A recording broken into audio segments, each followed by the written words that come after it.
Okay, so this is another Digitech RP2000.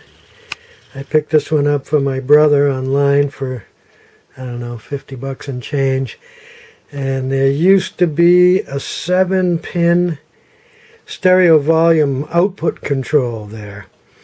And it's an obsolete part. So when I got this board, someone had just soldered in a couple of 100K resistors. So it was just full output all the time. So I just soldered these 4 wires on, you see here, the red, green, yellow, and black, and picked up a new stereo potentiometer. Alright, and I just finished soldering those in, so my thumb's still hot. And so I ended up taking and drilling a new hole here. This was where the original volume knob came out.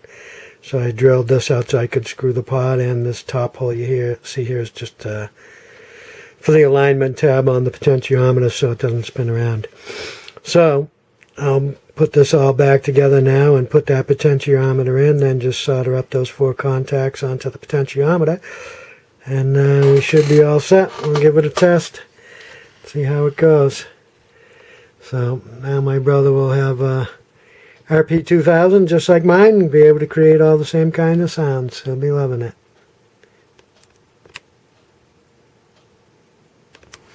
Okay, so I've got the main board bolted back in there. The expression pedal optical reader. And there's my 4 wires attached. Why not focus there? 4 wires attached to the double potentiometer, going from the center to the upper connectors on each one. And I don't know how, geez, the focus is terrible, huh? Don't know what that was. Something just fell over in the kitchen. But the 2 outside connectors go to one potentiometer, and the 2 inside go to another. If you flip the board over, you take that motherboard thingy out right there and flip it over, you can see the traces, and you'll be able to figure that out. The first 2, which I have as black and red,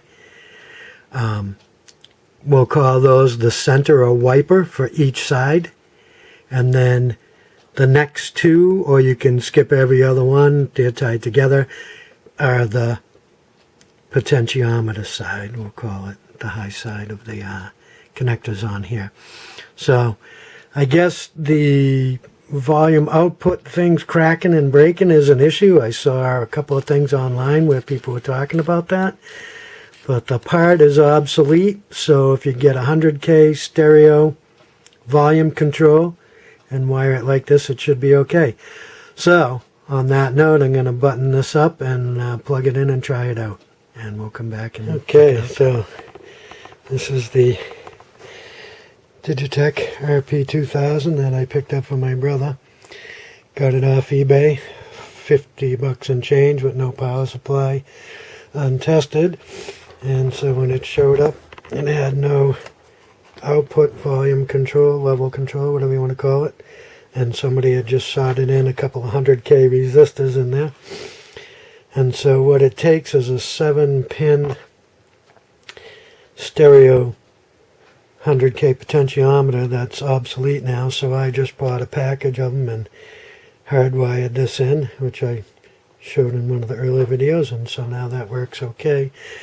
And so this power supply was the power supply to my RP2000, and of course when I moved I ended up not being able to find it. It was mixed in with other stuff, so I bought another one.